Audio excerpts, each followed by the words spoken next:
Pessoal, vamos voltando aqui.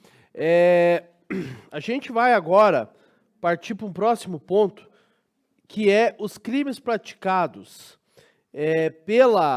contra a administração pública por particulares, tá? Olha só, quando a gente entra nesses crimes praticados por particulares contra a administração pública, a gente já sai daquela hipótese, então, que só funcionário público no exercício da função pode praticar o crime, para nós irmos para os delitos que podem ser praticados contra qualquer pessoa. Qualquer pessoa que seja pode praticar esses delitos contra a administração pública. E dentro desses crimes, a gente vai entrar na corrupção ativa. A corrupção ativa prevista no artigo 333 do Código Penal. Quando você olha para o artigo 333 do Código Penal, olha o que ele fala para você. Oferecer ou prometer vantagem indevida a funcionário público para determiná-lo a praticar, omitir ou retardar ato de ofício. Vamos entender então o seguinte, tá?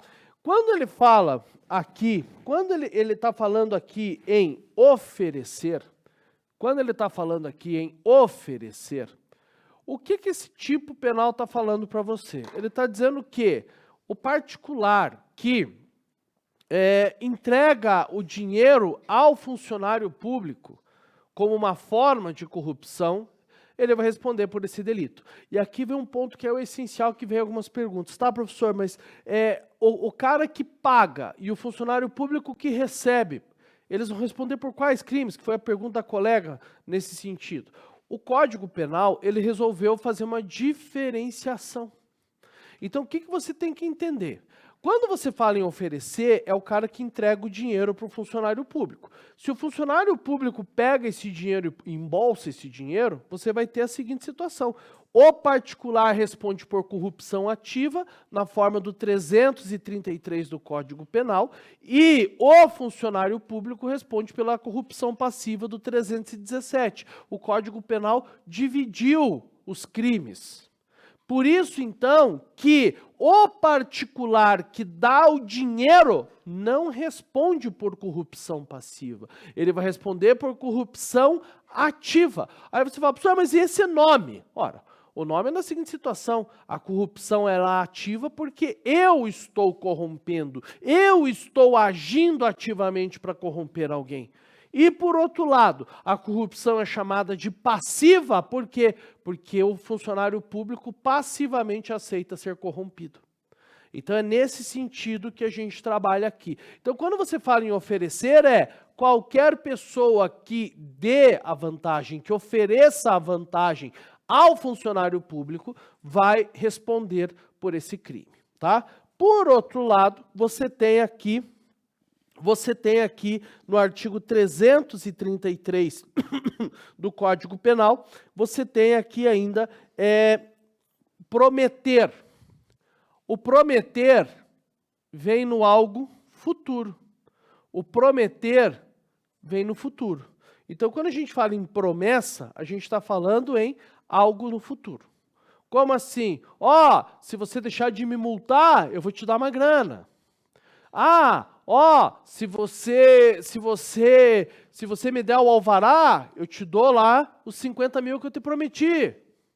Então você percebe que o prometer vem no sentido futuro. Então, basicamente, a diferença o oferecer é quando eu já entrego a vantagem devida e o prometer é algo para o futuro. Se você fizer, você vai receber esse valor. Qual que é o detalhe importante aqui? Veja, duas são as questões desde já para você ter em mente, para você entender quando vai caracterizar essa corrupção ativa. Primeira das circunstâncias. Percebam que o particular responde quando ele oferece ou promete. Isso significa que, se o particular cede a exigência, a solicitação do funcionário público, ou seja, se o particular vem lá, o médico do SUS para você e fala, para operar a tua mãe é 50 mil, você no desespero empresta o dinheiro do banco, empresta o dinheiro da família e paga os 50 mil para esse funcionário público. Você vai responder por algum crime por ter dado dinheiro após a exigência? Não. Essa é a questão importante. Mas por quê? Quando você fala em oferecer e prometer não estão contemplando a situação de quem paga, de quem cumpre a exigência. Então aqui, atenção, você só vai responder por esse crime quando, em tese, você toma a iniciativa, oferecendo ou prometendo a vantagem indevida. Se você ceder à exigência, se você ceder à solicitação, isso não é crime. O funcionário público responde pelo crime dele. A exigência, a solicitação, concussão, corrupção passiva. Mas o particular, não.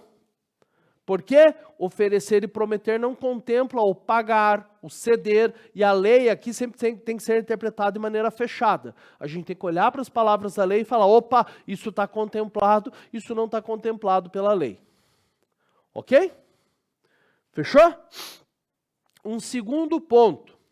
O segundo ponto aqui, que vai ser importante é, e se eu oferecer, ou eu prometer, e houver a recusa do funcionário público? Veja, se o funcionário público recusa a oferta, recusa a promessa, ainda assim eu vou responder pelo crime de corrupção ativa. O funcionário público não responde, mas o particular que oferece e promete, sim. Vamos dividir os crimes. Para o funcionário público responder pelo crime dele, o que ele tem que fazer? Ou exigir, para caracterizar a concussão, ou ele solicitar a vantagem indevida, ou ele aceitar a promessa da vantagem indevida, ou ele receber a vantagem indevida. Se o funcionário público, apesar da proposta, ele não exige, ele não solicita, ele não aceita a promessa, ele não recebe a vantagem indevida, ele, funcionário público, não responde pelo crime. Agora, quem está oferecendo e prometendo responde. Então você já percebe desde já que, para caracterizar a corrupção ativa, basta que o particular ofereça ou prometa a vantagem, ainda que o funcionário público não aceite, não receba essa vantagem. Então você pensa o seguinte, parou o guarda de trânsito. Você fala, olha, se você deixar de me multar, eu te dou 50 pila. O cara fala, ah, que legal, você está preso. Está preso por quê? Por corrupção ativa. Ah, mas você não aceitou a promessa. Ele vai falar, eu não preciso aceitar nada, filho. Se você me ofereceu ou prometeu uma vantagem indevida para mim, isso por si só já é crime. O funcionário público não precisa, do outro lado da corda. Ele não precisa aceitar, ele não precisa receber. Agora, se você promete a vantagem indevida, fala, ó, se você deixar de me multar aqui, quando eu voltar na minha viagem, eu deixo aqui 1.000 para você. Beleza, então eu vou esperar você me devolver os 1.000, tá bom? O que vai acontecer? Do teu lado, você prometeu vantagem indevida. Do teu lado, você responde pela corrupção ativa. E do outro lado, o funcionário público que aceitou essa promessa responde pela corrupção passiva. Mas cada um com o seu crime. Ok? Fechou? Beleza? Vamos continuar aqui. Olha só. O artigo 333, então, ele tem a seguinte redação. Oferecer, prometer vantagem indevida a funcionário público. Então, de novo, você vai oferecer vantagem indevida. Nós já sabemos que o conceito de vantagem indevida é um conceito de qualquer vantagem ilegal, qualquer vantagem ilegal, qualquer vantagem que não seja uma vantagem dentro da lei. Oi.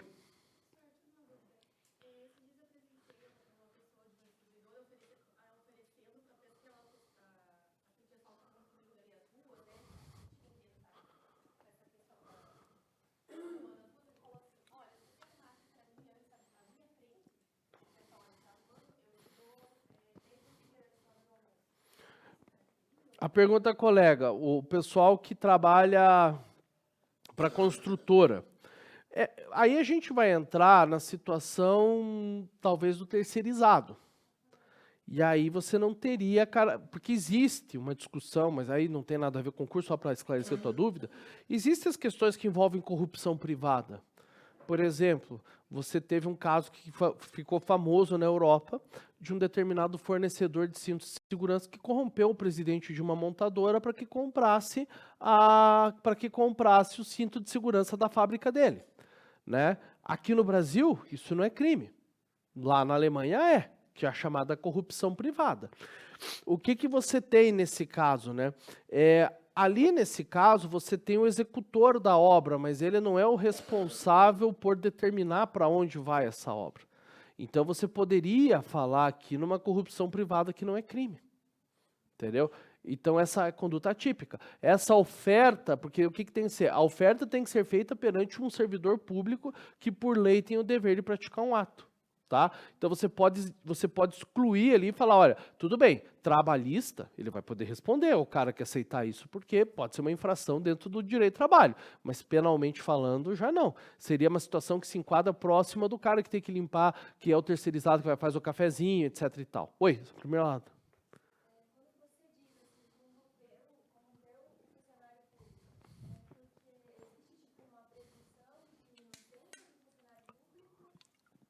Sim, tem que ter um processo comprovando a corrupção. Então, enquanto ele não tiver prova... Não, assim, veja, quando você fala nessa situação, né, o particular corromper, você tem que entender que o crime de corrupção passiva, ele não depende, em tese, da contribuição do terceiro, do particular. Então, a partir do momento que eu solicito uma vantagem indevida para um particular, se o particular falar não, eu vou responder pelo meu crime. Então, não é necessário aquela bilateralidade, ou seja, não é necessário que você tenha duas partes. Quando eu falo do pacto, é assim, eu vou propor um pacto para você, eu vou deixar de multar você se você me pagar milão. Eu estou te propondo um pacto. Cabe a você aceitar ou não esse pacto.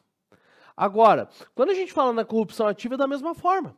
Se eu ofereço para você uma vantagem e você fala, não, não quero, eu sou funcionária pública séria, tá tudo bem. Você tem a hipótese da exclusão e eu vou responder pelo crime. Tá? Então, não fique vinculando. Quando eu falei ali, até quando eu diferenciei da prevaricação, eu falei para você assim, olha, pessoal, tem que diferenciar porque nesses crimes de corrupção há um pacto. Um pacto no sentido de que você precisa de uma outra pessoa. Eu preciso oferecer, eu preciso solicitar, eu preciso exigir, eu preciso aceitar uma promessa de uma outra pessoa. Né? E na corrupção ativa é a mesma coisa. Só que o ponto eu não preciso ter as duas partes fazendo, digamos assim, parte do negócio. Então, eu solicito a vantagem indevida. Aí do outro lado vem e fala, não, eu não quero pagar você, eu vou responder pelo meu crime e você não responde por nada. Tá? Eu exijo de você, daí você fala, putz, mas eu estou precisando dessa cirurgia, você me paga? Você não me ofereceu, você não me prometeu, você não responde, mas eu respondo pela concussão. Entendeu? Oi.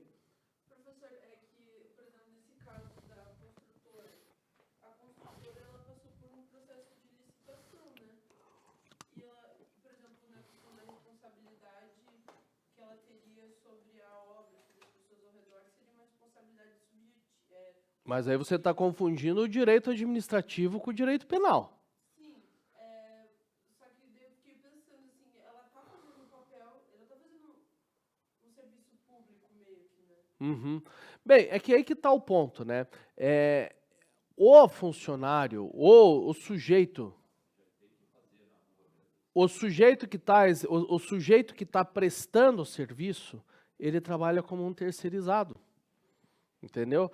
Porque daí, nesse caso, a prefeitura tem que fazer a obra, ela tem, mas ela terceirizou tapar o buraco ou fazer a rua específica. Entendeu? Então, nesse caso, é diferente, por exemplo, da prestação de um serviço de saúde, que é uma atividade fim. Então, ele assim como, se você for olhar no sentido amplo, a pessoa que trabalha como terceirizada, que vai manter a limpeza do banheiro de um determinado órgão público. É óbvio que a administração pública tem que entregar um lugar limpo para quem for frequentar esse lugar. Então, se você for levar aí, o grande ponto é o serviço público em si. Porque senão você vai colocar qualquer pessoa que acabe prestando um serviço público vai acabar respondendo pelo crime. Entendeu? Então, nesse caso específico, e é claro, Aí vem até uma pergunta de uma colega que disse o seguinte, tá, mas vamos imaginar que eu vejo lá uma pessoa e falo, nossa, essa pessoa, eu pratico o ato dentro da lei. Então tudo isso vai ter que ser interpretado, porque se, por exemplo, o cara fala, eu te dou 10 refrigerantes para você arrumar a rua desse jeito, né? Veja, nesse ponto do funcionário em si, me parece que o funcionário não entra dentro da finalidade da administração. É diferente, ele é um terceirizado, porque a prefeitura terceirizou, é a mesma coisa o sujeito que cobra o pedágio, ou o sujeito que tapa a rua ou a estrada do pedágio. Na verdade, não é a atividade de fim da administração que ele está desenvolvendo ali, por isso que ele não vai responder daí. Tá? Poderíamos falar em corrupção privada, ele pode até ser repreendido no âmbito trabalhista dele, lá, enfim, mas penalmente falando, não. Tá? Ok? Pessoal, vamos lá. Quando a gente olha, então, aqui no oferecer ou prometer vantagem indevida, você percebe que é aquela vantagem que não está abrangida pela lei. Só que o ponto essencial, eu quero que vocês prestem muita atenção aqui no artigo 333 do Código Penal, é nessa parte final, porque ele diz o seguinte, para determiná-lo a praticar. Então você vê que você tem um ponto que é o chave, determiná-lo a praticar.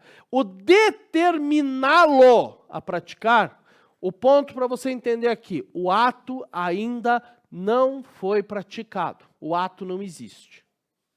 Você quer determinar o funcionário público a fazer algo. Porque veja, vamos pensar comigo, pode não ter sentido, mas vamos imaginar que eu estou precisando de um alvará para abrir o meu restaurante. Aí o alvará já está pronto, eu ofereço uma vantagem para o funcionário público. Mas espera aí, o que isso vai influenciar o funcionário público se o alvará já foi expedido? Então, o que você vai ter que entender aqui? Olha só, o artigo 333, ele fala então em determiná-lo a omitir, determiná-lo a, primeiro, praticar. Praticar. Aqui, você vê que o ato ainda não foi praticado. O ato ainda não foi praticado. Por exemplo, vocês vão trabalhar no TJ, vão ter situações lá que, eu acabei de ganhar uma ação de 3 milhões de reais. Vamos imaginar isso. O Estado depositou numa conta judicial os 3 milhões de reais. Para eu poder tirar esse dinheiro da conta judicial e botar na minha conta, eu vou precisar de um documento chamado alvará. Não saiu o alvará ainda. Eu chego para você e falo, se você me emitir esse alvará agora, eu te dou 50 mil reais. O sujeito está te oferecendo uma vantagem indevida para você, para te influenciar, para te determinar, para te motivar a expedir o alvará. Eu vou responder por corrupção. Se você receber a vantagem ou aceitar a promessa, você responde pela corrupção passiva. Mas qual que é o ponto importante? O alvará já existe? Não, o alvará não existe ainda. Esse é o ponto. O ato ainda não foi praticado. Porque daí você pensa, professor, o cara me oferece 50 mil. Eu olho no sistema e falo, você nem... Olha aqui, já está emitido esse alvará, meu amigo. Esse alvará faz 3 anos que está aqui, você que não veio pegar antes. Veja só, ele te determinou? Não, o ato já foi praticado. Por isso que o detalhe da oferta quando a gente fala no praticar, significa, eu estou oferecendo uma vantagem indevida para motivar a pessoa a praticar um ato. Se o ato já foi praticado, quem oferece essa vantagem não responde por crime nenhum, porque você não está determinando a pessoa a nada. Ok? Então, o alvará já existe já, então não motivou a nada, não determinou a nada, não responde pelo crime.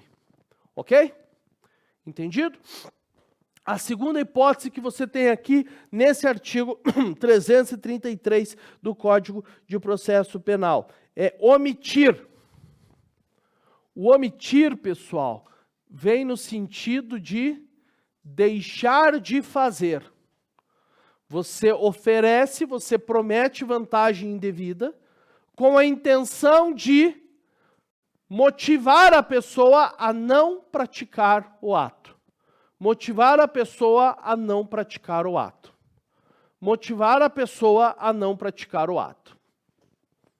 Motivar a pessoa a não praticar o ato.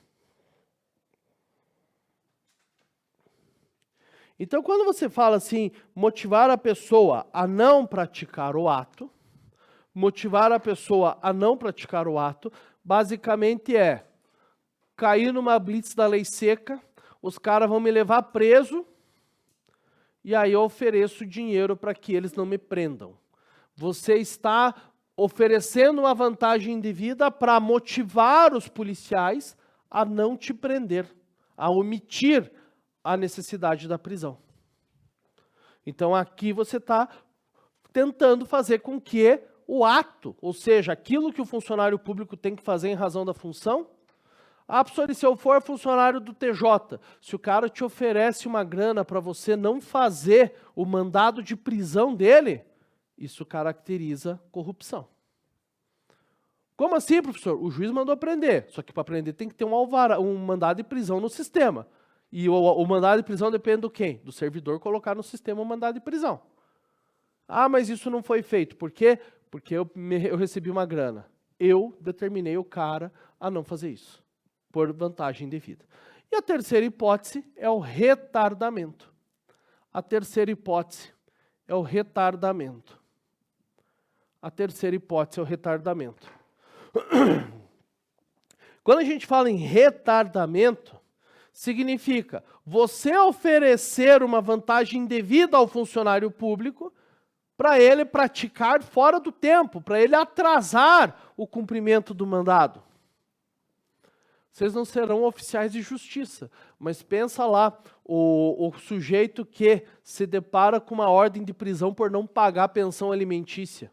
E aí ele chega para o oficial de justiça e fala, eu te dou aqui 300 pila agora, e você passa aqui semana que vem, porque até lá eu quero ver se eu consigo pagar essa dívida para não ficar preso todo esse tempo. E o cara recebe a grana e deixa de prender o sujeito naquele momento. O que você está percebendo? Ele está retardando, ele vai prender depois, mas você está motivando ele a praticar fora do tempo esse ato. Ok? E aí o que você nota para a gente já ir caminhando para o fim? Você já nota, para a gente já ir caminhando para o fim, o seguinte: esse crime, ele se caracteriza, como eu falei para vocês, com a oferta ou com a promessa. O que isso quer dizer? Quer dizer que o funcionário público vai responder pelo crime, mesmo que o funcionário público pratique o ato. Como assim? Eu ofereço 100 pila para o guarda de trânsito e ainda assim o guarda de trânsito, ele me multa. Veja, o funcionário público cumpriu com a função dele, mas eu ofereci a vantagem. O crime está na oferta, o crime está na promessa dessa vantagem. Então, mesmo que o funcionário público não se incline a praticar a conduta, quem oferece, quem promete, responde. Porque, como eu falei, você já parou para pensar? Você passou no concurso do TJ, você está lá trabalhando, aí no dia você recebe 50 propostas de propina. Você recusa as 50. Já parou para pensar, se você for responder pelos 50, você vai falar, porra, mas espera aí, eu recusei tudo, eu segui a lei, e eu vou responder pelo crime ainda assim? Seria um absurdo. Por isso que quem oferece, quem promete, responde, mas se o funcionário público recusa, o crime está caracterizado para quem ofereceu, prometeu, mas para quem recusou, não. Ok? Fechou? Os dois últimos crimes, a gente vai começar a ver a legislação específica que está no teu edital. O próximo ponto aqui são dois crimes específicos, né, que nós temos, que é a resistência e a desobediência. Vamos falar então rapidamente de resistência. A resistência está prevista no artigo 329 do Código Penal. Olha o que diz o 329. opor-se à execução de ato legal mediante violência ou ameaça a funcionário competente para executá-lo ou a quem esteja prestando auxílio. Então aqui, pessoal, o que você vai ter como começo de conversa? Você vai ter a oposição a ato legal. Mas quem? O particular, e aqui particular vamos entender, qualquer um de nós. Professor, mas e o juiz então nunca vai responder pelo crime? Eu, quando passar no meu concurso, nunca vou responder pelo crime? Você vai, porque você tem que lembrar que você é funcionário público enquanto você está no exercício da função. Fora do exercício da função, o que você é? Um particular. No final de semana, você é funcionário público? Está lá de sunga na praia, você é funcionário público. Óbvio que não, você está de férias, então não. Né? A questão aqui qual que é? Veja, quando a gente fala em oposição, você tem que entender o seguinte. Existe um ato legal e você, funcionário público, tem que cumprir. Vamos pensar no seguinte? Vamos imaginar lá, quem sabe isso aconteça com você. Você vai lá para o interior. Né? Professor, eu vou fazer concurso para o interior, eu quero morar no interior. Beleza. O juiz manda desocupar uma área. O juiz manda uma ordem de despejo. E aí o juiz chega e fala o seguinte, ó, vai você junto com o oficial lá, porque eu quero que você descreva tudo o que for acontecer lá para colocar nos autos. Vai lá você com o oficial de justiça. Chega lá para despejar o cara, pá, pá, pá, tiro para tudo que é lado contra você e contra o oficial de justiça. O que você está percebendo? O cara está resistindo ao cumprimento de uma ordem judicial. O detalhe, portanto, vocês já devem ter ouvido falar isso, né? Ordem judicial você cumpre. Ah, mas ela é errada. Então recorra. Essa é a lógica do sistema. Ah, mas isso é injusto, bicho. Tá bom, então, meta a bala nos caras e responda pelo crime. Pronto. Né? Ou é isso ou é recorrer legalmente. É isso que a gente tem que pôr na cabeça. Então, o que você tem que entender primeiro? Na resistência, há um ato de resistência ao cumprimento de um ato legal, de uma ordem legal, uma ordem dentro da lei. Aí você pensa o seguinte, tá bom, professor, mas deixa eu entender uma coisa. Você vê aqui que ele fala em oposição a ato legal. E se o ato for ilegal? Se o ato for ilegal, você pode resistir e não vai ser crime. Como assim? Você está andando na rua normalmente, alguém te dá voz de prisão. Mas aí você fala, mas por quê? Ah, porque eu não vou com a tua cara. Eu não posso prender alguém porque eu não vou com a cara da pessoa. Isso não está previsto na lei. O ato é ilegal. Então, o que você percebe? Se resistir a ato ilegal, não caracteriza o crime. A resistência está na oposição a ato legal. A oposição a um ato legal. Aí você olha para o outro lado, o que ele diz assim? Ele diz o seguinte, você vai se opor a ato legal mediante violência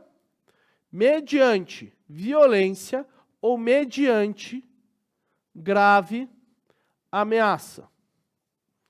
Mediante violência ou mediante grave ameaça. Pessoal, basicamente o que é violência? Quando você lê no Código Penal a palavra violência, para quem não é do direito, violência é uso de força física. Empurrão, chute, soco. Ah, o tiro. Obviamente que o tiro é violência porque pode causar lesão. Então a violência são atos capazes de causar a lesão. Empurrão, soco, chute, etc. E a grave ameaça? A grave ameaça é a promessa de fazer o mal. Se você me tirar da minha casa, eu te mato. Se você me levar preso por descumprimento de pensão alimentícia, eu vou matar você. Então, o grande ponto da resistência está no emprego de violência ou grave ameaça como oposição de ato legal. Só que aí vem a grande questão. A grande questão é a vítima, porque a vítima aqui vai ser o funcionário público. Olha o que diz o artigo 329 do Código Penal. Ele diz, ou a quem opor-se à execução de ato legal mediante violência ou grave ameaça a funcionário competente para executá-lo. Então você percebe que essa violência, essa grave ameaça, ela é empregada ao funcionário público competente, ou seja, que tem a incumbência de executar o ato. Só que não é só ao funcionário competente para executar, ou a quem lhe auxilie, quem preste auxílio a ele. Por isso que eu trouxe o exemplo para vocês. O juiz vai lá e dá uma ordem de despejo. E aí ele manda o oficial de justiça cumprir a ordem. Só que junto com o oficial de justiça, você vai para prestar auxílio a ele na condição de funcionário do Tribunal de Justiça. O cara desce bala no oficial e em você. O que você vai ter aqui? Você vai ter uma prática de um ato de violência, como oposição de um ato legal, ao funcionário e quem auxilie. Essa pessoa vai responder por resistência. Aí você pensa no seguinte, professor, então quer dizer que, vamos imaginar agora uma outra situação. Vamos imaginar, professor, que eu vou num local certificar que aconteceu uma determinada situação. E o cara me ameaça de morte se eu colocar no papel o que eu vi. Eu vou responder, ele vai responder por resistência? Ele vai. Ele vai responder por resistência. Porque há um ato legal e há uma oposição mediante violência ou grave ameaça que atinge ou o funcionário competente ou quem auxilia ele. Professor, mas vamos pensar no seguinte. Vamos voltar no caso do despejo. E aí, o cara que vai ser despejado pega o revólver e dá um tiro contra o vizinho que está tirando o sarro. Haha, vai ter que sair de casa, seu otário. Pá! Dá um tiro contra o vizinho. O cara vai responder por resistência? Óbvio que não. Não foi contra o funcionário. Porque você tem que pensar o seguinte, é um crime contra a administração pública. Se é um crime contra a administração pública, tem que, de certa maneira, atingir a administração, que é aqui incorporada pelo funcionário competente. É um funcionário no exercício da função que é a vítima. E daí, para a gente finalizar o crime de resistência, você olha para o seguinte, olha só, parágrafo 2º, aliás, 2 parágrafos, né? Vamos olhar aqui para os 2 parágrafos para a gente entender a resistência. O primeiro desses parágrafos, o 329, parágrafo 1º, do Código Penal. Olha o que diz o 329, parágrafo 1º do Código Penal. Se o ato, em razão da resistência, não se executa. Se o ato, em razão da resistência, não se executa. Você vai lá, cumprir o despejo, o cara desce a bala em vocês falam, olha, não vai ter como, vamos ter que pedir reforço policial, vamos voltar outro dia, vão embora. O que vocês percebem? Nesse caso, como vocês não conseguiram efetivamente tirar o cara de dentro de casa, não conseguiram despejar ele, ele vai responder pela resistência com aumento de pena. Mas aí deixa eu só entender melhor, professor, o que você está dizendo? Estou dizendo o seguinte, situação 1, cheguei lá com o oficial de justiça, o cara desceu bala na gente, a gente conseguiu entrar e conseguimos tirar o cara à força dentro de casa. Ele vai responder pela resistência? Ele vai responder pela resistência, mas sem o aumento de pena, porque a resistência dele não impediu que vocês realizassem o despejo. Não impediu que vocês realizassem o ato. Situação 2, chegamos no local. O cara desceu bala. A gente falou, não vamos conseguir cumprir isso sem reforço policial. Vocês deixam de tirar ele de dentro do imóvel. O que vai acontecer aqui? O cara vai responder pela resistência e pelo aumento de pena. Ok? Aí agora eu quero que vocês pensem numa outra situação, que aí a gente vai entrar no parágrafo 2º. Vamos imaginar que você vai junto com um oficial de justiça para cumprir uma ordem de separação de corpos. Separação de corpos basicamente ocorre quando? Isso geralmente acontece em violência doméstica. Você tem lá uma mulher vítima de violência doméstica, eles moram sob o mesmo teto, o marido agressor se recusa a sair de dentro de casa, então o juiz vai lá e obriga, vai dar uma ordem e manda tirar o cara à força de dentro de casa e que ele fique separado, distanciado dessa mulher a tantos metros. Então o que acontece? O juizão chega lá para você e fala assim, ó, vai lá junto com o oficial e tira esse cara lá de dentro, porque ele tem que sair dentro de casa e a mulher tem que ficar sozinha dentro de casa. Vocês chegam lá, marido agressor dispara tiros contra vocês. E pior, um dos disparos passa de raspão ao lado da tua orelha, ou seja, fosse um pouquinho mais para o lado, atingir o teu rosto, te matava. Aí você olha para a pena do artigo 329, e a pena do 329 é de 2 meses a 2 anos. Aí você pensa assim, porra, quer dizer então que eu vou tomar um tiro na cara praticamente, e o cara vai ser punido no máximo com 2 anos? Não tem sentido. Por isso que você tem que olhar para o artigo 329, parágrafo 2º do Código Penal. O 329, parágrafo 2º do Código Penal diz para você o seguinte: as penas desse artigo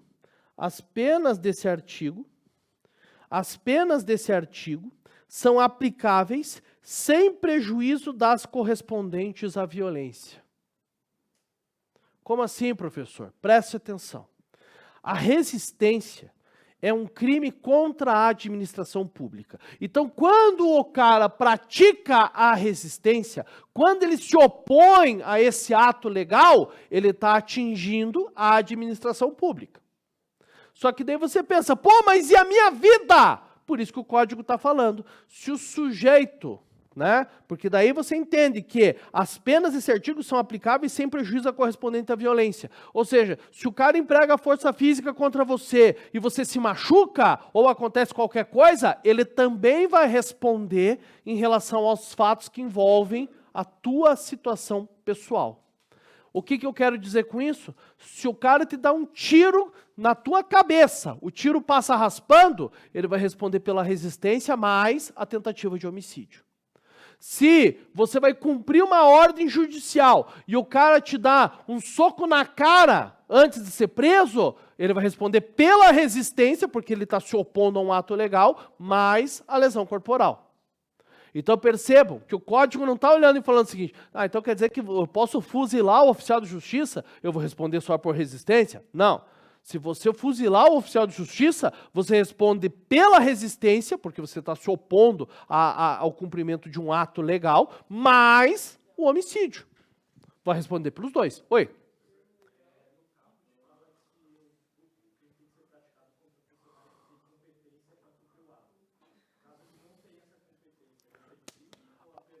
A pergunta do colega, caso ele não tenha competência, por exemplo, eu descubro que a minha sogra vai ser despejada, eu vou lá e arranco ela da casa à força. Eu não tenho competência, né?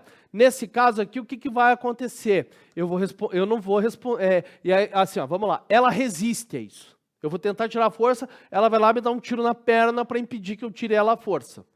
Veja, a resistência, o funcionário tem que ter a atribuição para a prática do ato. Se ele não tem, não vai ter o crime de resistência, tá? Mas aí você vai olhar o seguinte, tá, mas a tua sogra te deu um tiro na perna. Aí a gente pode falar em lesão corporal dela contra o Michel, mas não vamos poder falar em resistência, tá? Quando se fala esse competente, então eu tenho atribuição legal para a prática daquele ato, porque senão seria festa, né? Qualquer pessoa que descobre que a outra está lá com alguma situação, por exemplo, uma vez eu recebi uma pergunta assim no escritório, eu sei que o meu concorrente tem, eu sei que o meu concorrente ele tem lá ele tem lá uns rolos lá com o meio ambiente, eu posso ir lá e já aplicar a multa para ele? Eu falei, mas como você vai aplicar a multa? Você não tem competência para isso. Né? E de fato, tem gente que pergunta isso. Eu posso aplicar a multa para o cara e depois só mandar Não. Você não é o fiscal do Instituto Ambiental, você não é o fiscal da Receita, então você tem que ter a competência, você tem que ter a atribuição legal para a prática daquele ato. Só assim caracteriza a resistência. Tá bom? Fechou? Aí, pessoal, para a gente finalizar, e aí para começar a legislação, o próximo aspecto que nós temos aqui é o crime de desobediência. A desobediência. A desobediência. A desobediência que está no artigo 330 do Código Penal. a desobediência que está no artigo 330 do Código Penal. Olha o que diz o 330 do Código Penal. Desobedecer a ordem legal de funcionário público. Desobedecer a ordem legal de funcionário público. Quando você fala em desobedecer a ordem legal do funcionário público, o que você vai ter aqui? A desobediência é diferente da resistência, porque na desobediência eu simplesmente deixo de obedecer a ordem do funcionário sem emprego de violência, sem emprego de grave ameaça. Sem emprego de violência, sem emprego de grave ameaça. Sem emprego de violência, sem emprego de grave ameaça. Professor, mas como assim desobedecer a ordem? O exemplo clássico é você não obedecer a ordem de parada numa blitz. Faz uma blitz na rua, o policial aponta para você, manda você encostar seu carro para verificar a documentação e você foge. Isso é uma hipótese que doutrina e jurisprudência apontam como sendo... Você não deu tiro, você não ameaçou, você não deu soco, você simplesmente não obedeceu a uma ordem legal. Você tem ali outra situação que pode caracterizar, né? Você tem lá, você simplesmente, a ordem judicial vai lá e manda você desocupar uma área, e você não desocupa essa área. Você não empregou violência, não empregou grave ameaça, mas não está cumprindo a decisão judicial. Veja, a questão aqui é sempre importante deixar claro que é qualquer ato, não é só a ordem judicial. É a ordem do funcionário público. Então você pega, por exemplo, né? O Instituto Ambiental, você tem uma chácara, o Instituto Ambiental do Paraná vai lá e embarga a sua obra. Vai um fiscal lá e fala, aquela situação do Neymar, não sei se vocês lembram, teve uma vez lá que o Neymar, lá na mansão dele, estava construindo um lago, chegaram lá fiscais do órgão ambiental do Rio de Janeiro e falaram, olha, você não pode construir esse lago aqui, a obra está embargada, você não vai poder seguir essa obra. Se ele arranca os lacres, se ele vai lá e continua a obra, ele está desobedecendo uma ordem legal. Então, enquanto não vier uma segunda decisão falando, olha, pode continuar a obra, se ele for lá e descumprir a ordem do funcionário público, sendo uma ordem legal, ele vai responder pelo crime de desobediência. Ok? Quais são os pontos importantes de desobediência? São 2.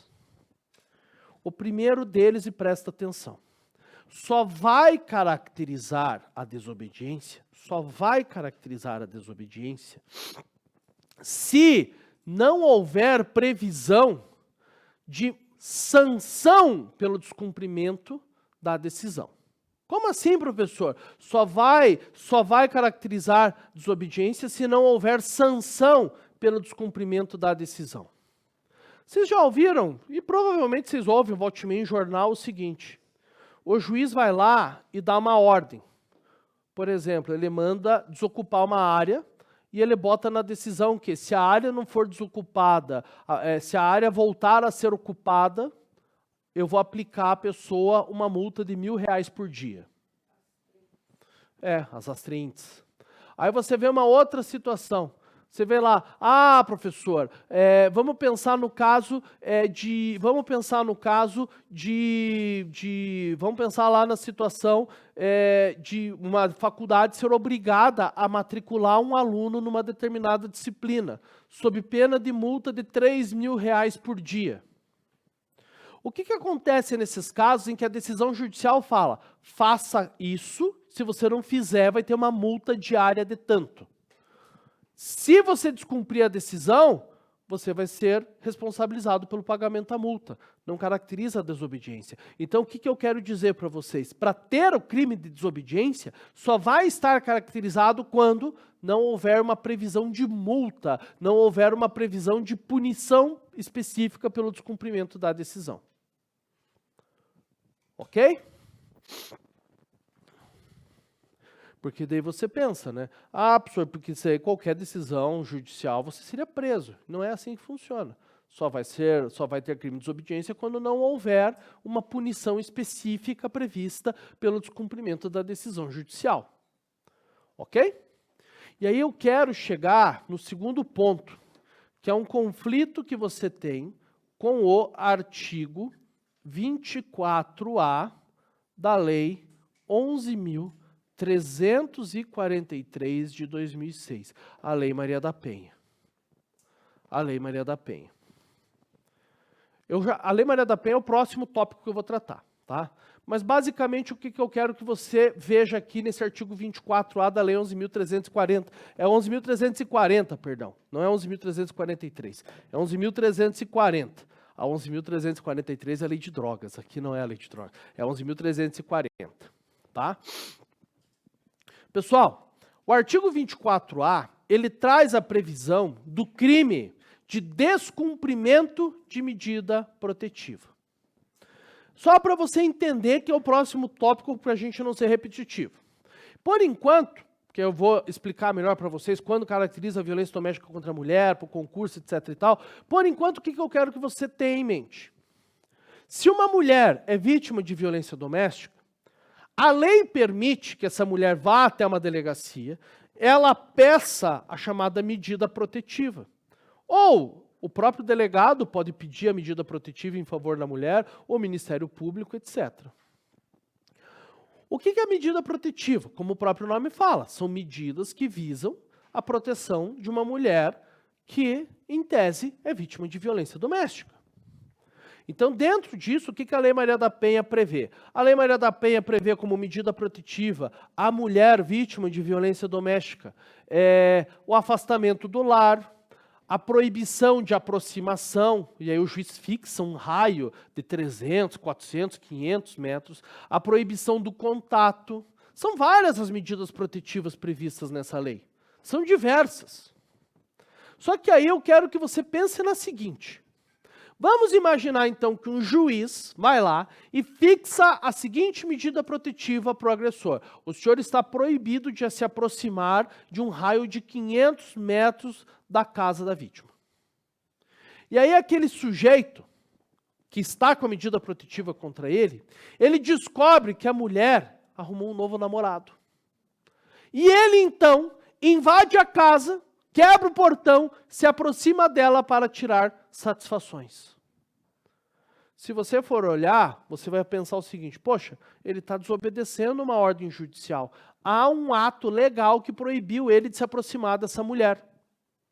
Mas por que ele não vai responder por desobediência? Porque existe um crime específico previsto na Lei Maria da Penha. Um crime que, inclusive, ele é mais grave. Então, você tem que tomar cuidado que o descumprimento de medida protetiva é uma forma de desobediência. Mas é um crime específico, ou seja, eu não vou responder pela desobediência. Eu vou responder pelo quê? Pelo descumprimento do artigo 24A da Lei 11.340 de 2006. Então, são crimes diferentes. Professor, mas o que torna esse crime da Lei Maria da Penha especial? Medida protetiva. Então, você tem que tomar cuidado, se o descumprimento for de medida protetiva, a gente entra no 24A da lei. Ok? A gente entra no 24A da lei. Ok? Fechou? Tranquilo? Por fim, eu tenho um comentário só para fazer a respeito do desacato. O desacato, tá? O desacato que está no artigo 331 do Código Penal. O que diz o artigo 331 do Código Penal?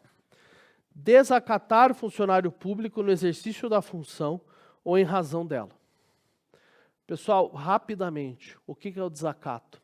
O desacato é um crime em que o funcionário público ele é humilhado no exercício da função. Então, você vai ter o desacato quando qualquer pessoa ou particular, seja lá quem for, ele pratica atos de humilhação ao funcionário público no exercício da função. Então, por exemplo, eu chegar na prefeitura, onde eu vou pegar meu alvará, quando eu descubro que o alvará não está pronto, eu falo, você é um incompetente, você é um bosta, não sei como que você é um burro, não sei como você foi parar aí dentro do serviço público, como passou num concurso, um desqualificado. Isso é desacato. Tá? Isso é desacato. É claro que o desacato é motivo de muitas críticas, porque é muito aberto, ele fala em desacatar, então, por isso que volta e meia você tem ali, se você questiona, às vezes os policiais, olha, isso aí que vocês estão fazendo é legal, aí o cara já te prende por desacato, e desacato não é isso. O desacato você tem que ter uma finalidade de humilhar efetivamente um funcionário público em razão do serviço, da função que ele está prestando, tá? Mas só qual que é o ponto importante para você, tá? O ponto importante para você, olhando para a tua prova, é que, e esse é o desacato para estar caracterizado, ele tem que ser praticado na presença do funcionário. Esse é o ponto. Para ter desacato, ele precisa ser praticado na presença do funcionário. Na presença do funcionário, tá? Então, quer dizer, a humilhação tem que ser na presença desse funcionário. Se não for na presença, não estará caracterizado o desacato. Pode até estar caracterizado um outro delito posteriormente, mas o desacato, para você desacatar, você tem que estar no mesmo ambiente, presencialmente com ele. Ok? Fechou?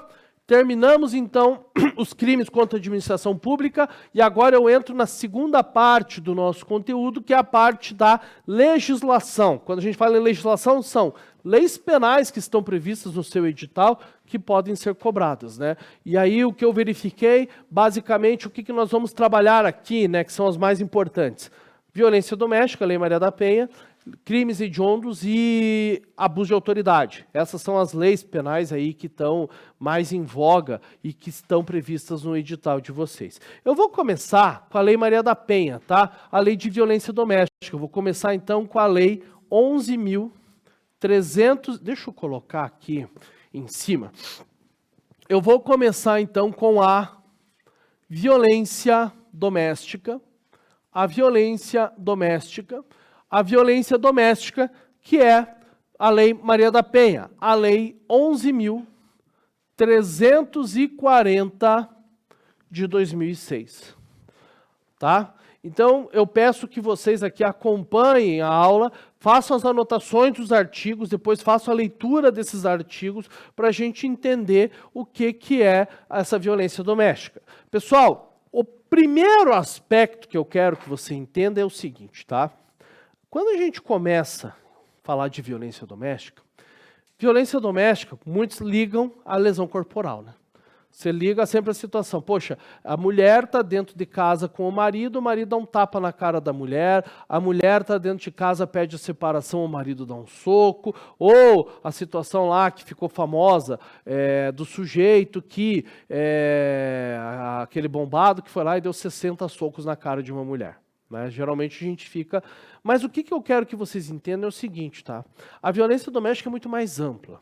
A Lei Maria da Penha, ela descreve para nós o que é violência doméstica e aí traz consequências da violência doméstica, consequências legais.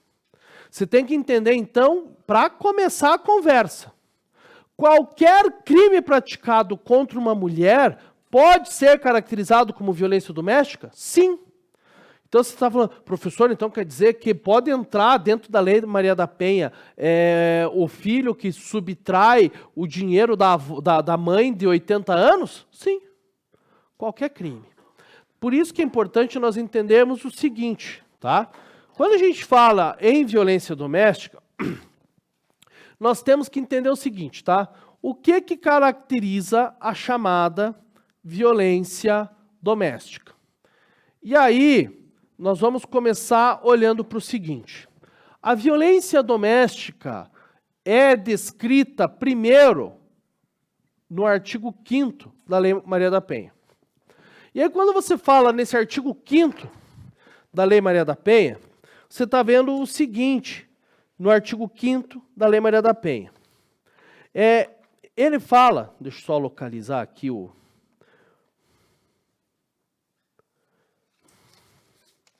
artigo 5º, que ele fala o seguinte para você. O artigo 5º, ele diz para você que, para os efeitos desta lei, configura-se violência doméstica e familiar contra a mulher, qualquer ação ou omissão baseada no gênero que lhe cause morte, lesão, sofrimento físico, sexual, psicológico, dano moral ou patrimonial. Então, o primeiro ponto é você entender que o artigo 5º, ele está dizendo... que violência doméstica é qualquer ato praticado contra mulher. Só que o ponto-chave do artigo 5º da Lei Maria da Penha é quando ele diz em baseada no gênero. Por que baseada no gênero é importante? Porque o baseada no gênero mostra para você que a concepção legal de mulher não é vinculada a um critério biológico. Ou seja, quem é a mulher que é abrangida pela Lei Maria da Penha? É a mulher portadora de um órgão sexual feminino? Obviamente que sim. Mas isso abrange também pessoas transgênero. Então você vê que não é necessário, portanto, necessariamente que você tenha uma mulher com uma vagina. Se a mulher socialmente se identifica como mulher, no sentido de se veste como mulher, mas não fez a cirurgia de redesignação sexual, não cortou o pênis, continua tendo um pênis, não importa.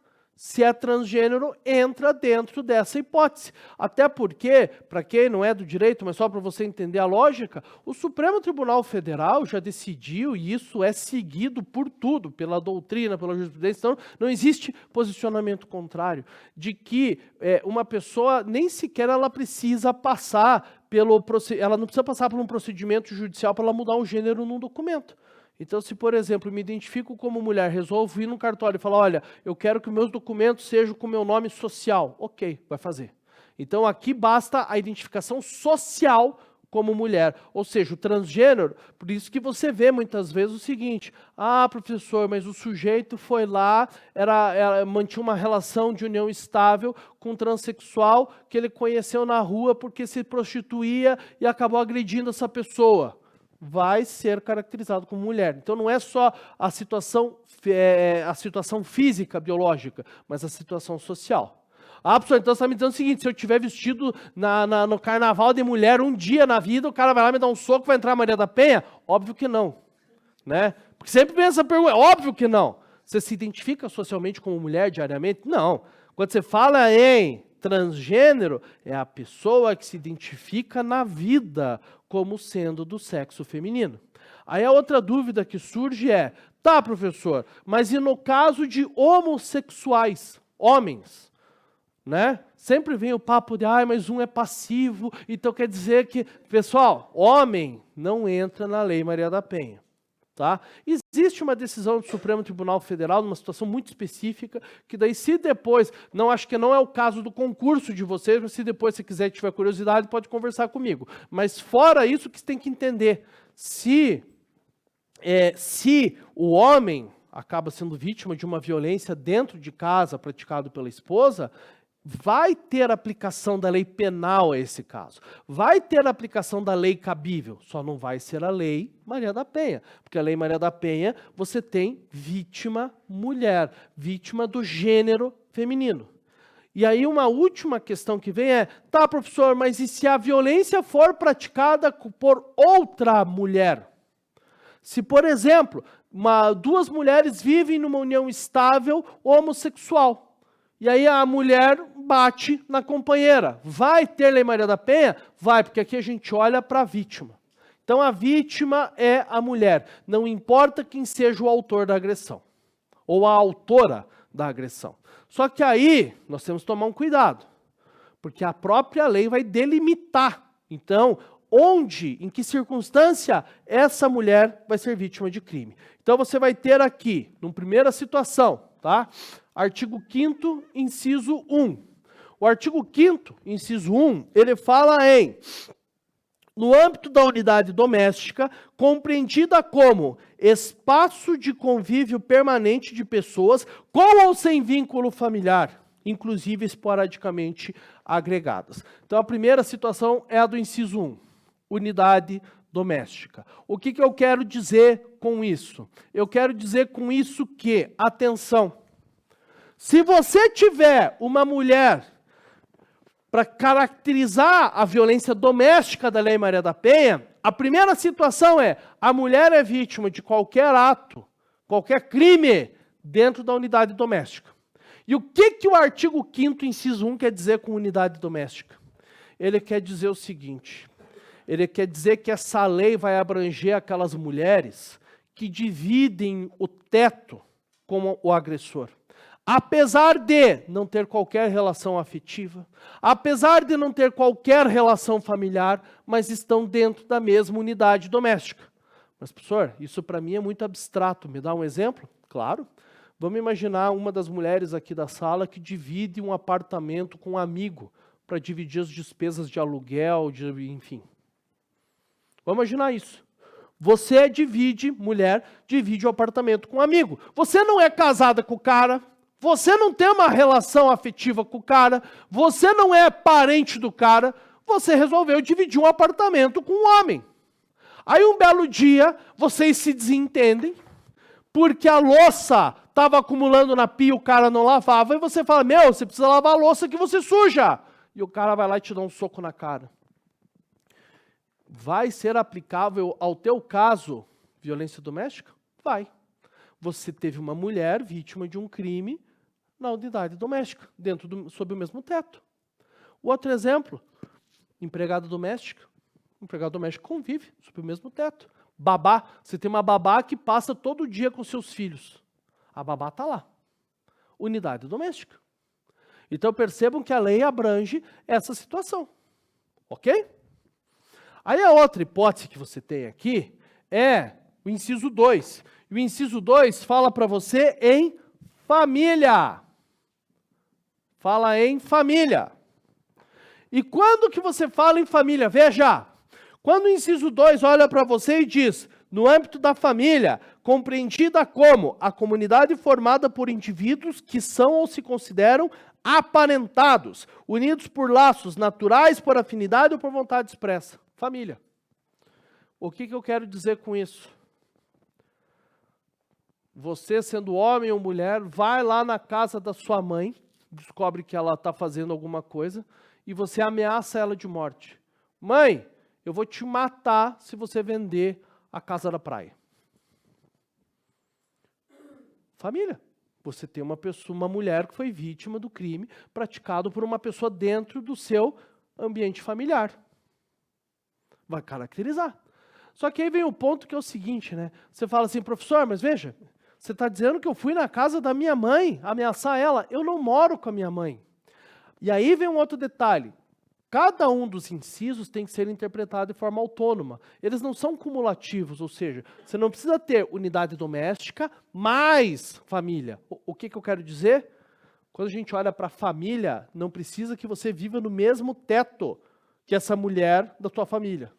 Basta que exista a relação familiar. Então você mora na tua casa, você vai até a casa da sua mãe e ameaça ela de morte, você vai responder pelo quê?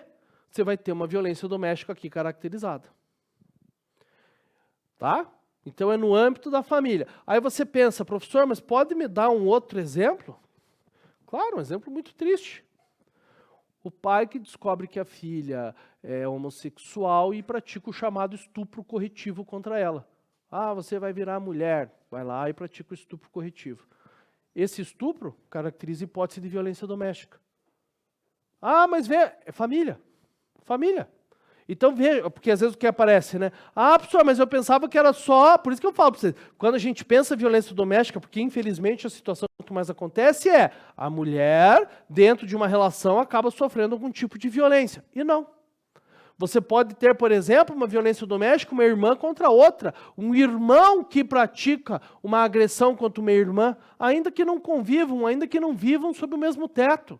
Não é preciso, basta a relação familiar. Para você entender até, é tão ampla a concepção, né, que se, por exemplo, você caluniar a tua sogra, ou seja, ir lá na internet e falar, a minha sogra é uma traficante de droga, vende tudo que é tipo de pó lá no bairro dela. Sabendo que isso é mentira, você está praticando uma calúnia. Você está praticando um crime contra uma mulher que faz parte do seu contexto familiar. Você vai entrar dentro da Lei Maria da Penha. Professor, mas eu sou mulher. Não precisa ser homem necessariamente o autor. Basta que a vítima seja mulher e você entre nesse contexto de família. Ok? E aí, por fim, vem a terceira hipótese do inciso 3º. Para ficar completinha a tua anotação aí, né? Inciso 1, inciso 2, e agora vem o inciso 3. O inciso 3 que fala de relação de afeto. O inciso 3 que fala de relação de afeto. O que diz o inciso 3º? O inciso 3º diz, em qualquer relação íntima de afeto, na qual o agressor conviva ou tenha convivido com a ofendida, independentemente de coabitação.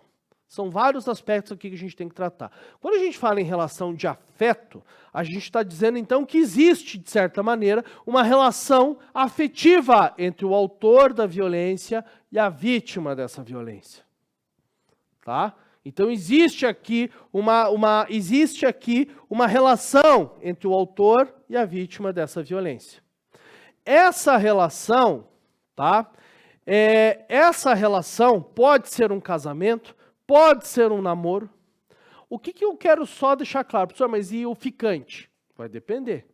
Se o ficante mostrar uma certa... Porque uma coisa é, poxa, eu fiquei uma vez só com a pessoa me agrediu. Isso vai caracterizar a Maria da Penha? Em princípio, não. Só que o que eu quero que vocês entendam? Primeiro que isso é o que eu chamo da bola dividida. Se você for pegar como que os tribunais decidem os casos, tem muita situação que vai depender do caso a caso.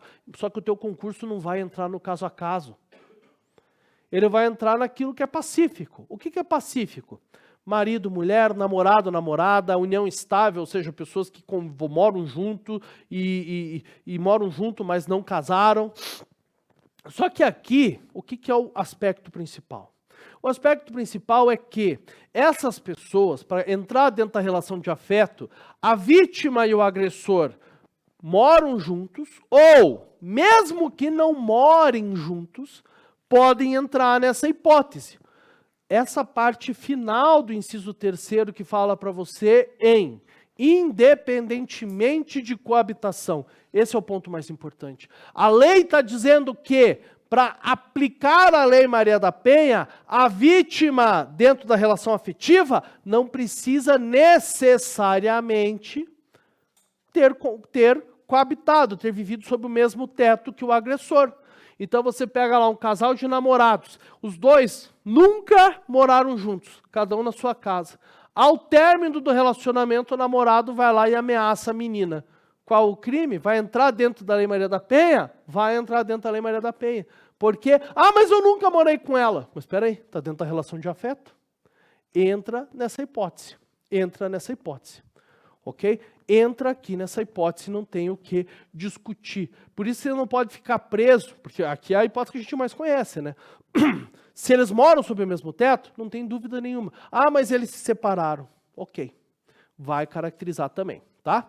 Tá encerrando meu tempo? Eu só quero debater com vocês um último ponto.